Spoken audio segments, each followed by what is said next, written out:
Hello, Holmes Road.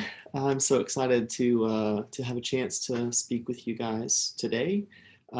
B. Chris asked if I would do a 5-minute devotional for the high noon with Holmes, and so it's been about a week since he asked that of me. So, obviously, when you get a chance to speak, there are so many things that kind of go on in your head. But I think there's been one thing that's really I believe God has really been reinforcing with me in my life at this juncture, and I hope that in sharing that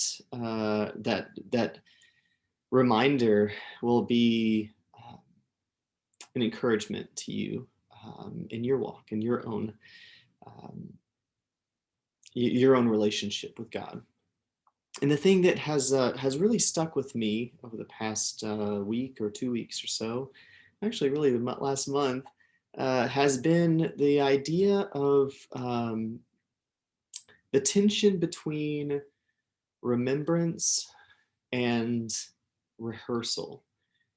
And there's a lot of overlap with those two terms, and when I think of the idea of remembrance, in a Christian context, I think almost immediately of communion. I think of the whole concept of remembering what God has done for us in the person of Christ as being a huge part of what we do every Sunday, and how we both look back on what God has done, but also look forward to what He will continue to do in our lives. And I think that's where the concept of rehearsal has a bit of overlap, but also has kind of a little bit more of a nuanced meaning in relation to remembrance. The first thing I think of with rehearsal is a play, is being a part of a staged production. Often, whether that's music, whether that's acting, there's this idea that with rehearsals, the more you rehearse something, the better you're going to get it when it's time to perform, when it's time to actually be in front of an audience, when it's time to actually, be vulnerable in front of people on a stage. And people show up to those things in order to see you perform, in order to see your actions and the practice that you went through in order to be entertained, to enjoy their evening. But from an actor standpoint, from the musician's standpoint, the concept of what you do on a stage versus what you do in all of those hours upon hours of rehearsal, it makes a huge difference. What you do in those rehearsals always ends up panning out on the stage. Whether good or bad. If you don't do enough in your rehearsals, it's going to be a lot harder for you to perform the way that other people expect you to, and what you expect of yourself. Now, with all of that said, I think it's very fascinating when you think of this in relation to what the Israelites did so often to remind themselves to remember, right, through rehearsals. Through the rehearsal of God's action on their behalf. And I'm not going to go to a specific passage today, because what's fascinating is one of the most rehearsed actions that God did on behalf of His people was that of the Exodus, the salvation that God provided for the Israelites as they were coming out of Egypt was such a core part of the story that they continue to tell themselves, that this particular phrase, brought out of Egypt, shows up throughout the whole Bible from Old Testament to New Testament, somewhere around 70 to 73 times. So just over 70 times, this phrase shows up over and over and over and over again. I think that's really profound, and I think that is a very important thing for us to remember. No matter what was going on in the Israelite people's history, whether they were being conquered, whether they were at the height of their their wealth and their prestige, as in the case of the Solomonic period. When Solomon was in rule, you had the Queen of Sheba coming all the way over and admiring the riches of what they had. And yet, I think it's very interesting that even in the darkest periods of Israelites' history, this concept of God bringing them out of Egypt was foundational to their identity, to who they were. In fact, this was such a core part of their story that they had to rehearse this line over and over and over again in order to reinforce and to remember what God had done on their behalf. I think that this is a very important concept for us to remember as Christians, because we often have stories that we tell ourselves. We often have a narrativity. We have a narrative that is in our heads. And that's part of being human. Every human has a story that they tell themselves. And whether you're a Christian or a non-Christian, that truth is no different. The question is, what do you choose to rehearse? What lines do you tell yourself constantly?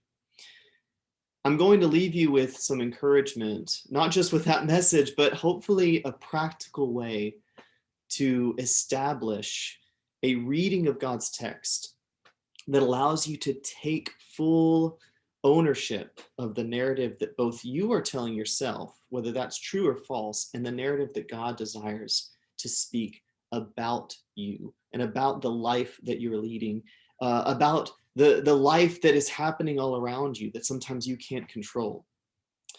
First of all, I would like to encourage you, when you go to God's word, when you go to the text, check your story at the front door, right? When you go into your house, there are things that you do. There are rituals that you partake in, right?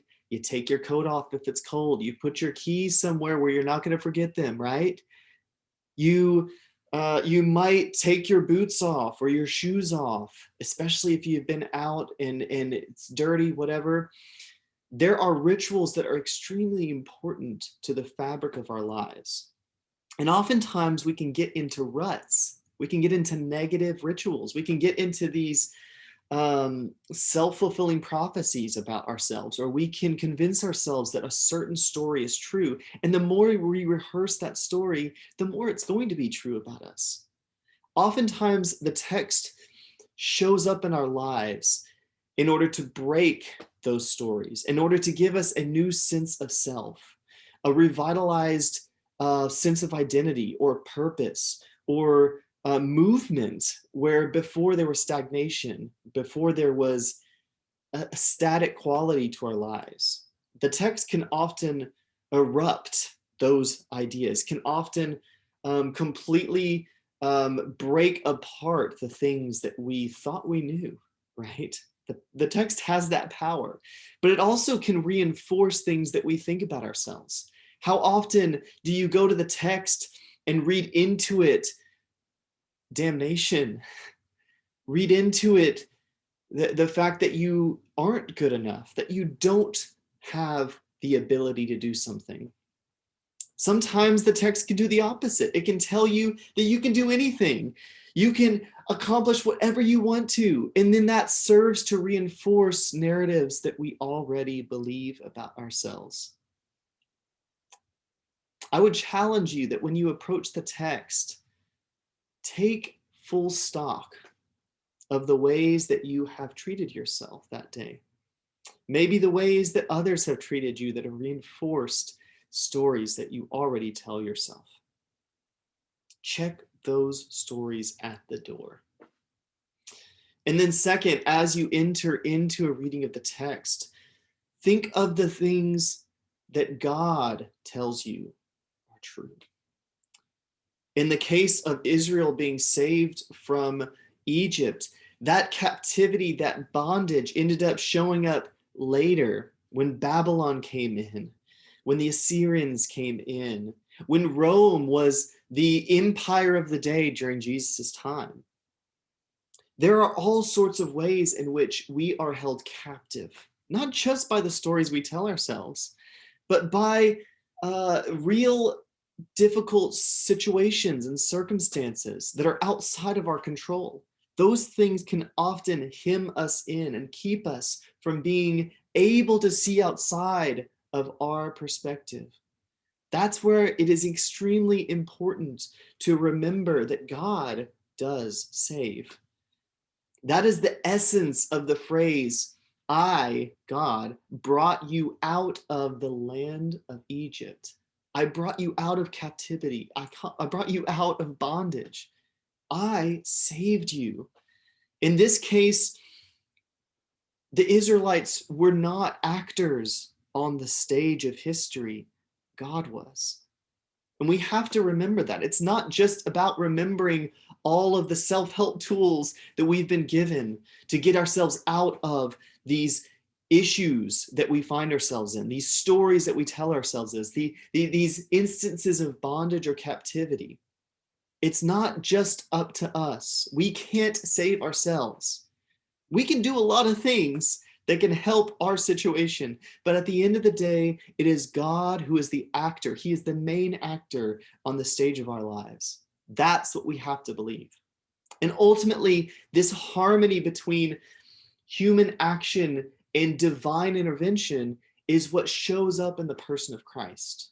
And that is why Christ ends up fulfilling the person of Israel. He ends up becoming the perfected state of Israel. That is why he is the new Moses. That is why he comes to fulfill all the promises of Abraham. That is why Jesus says, I didn't come to destroy the law and the prophets, I came to fulfill it. He came to also fulfill the need that we have for that human and divine blending, human action and divine intervention.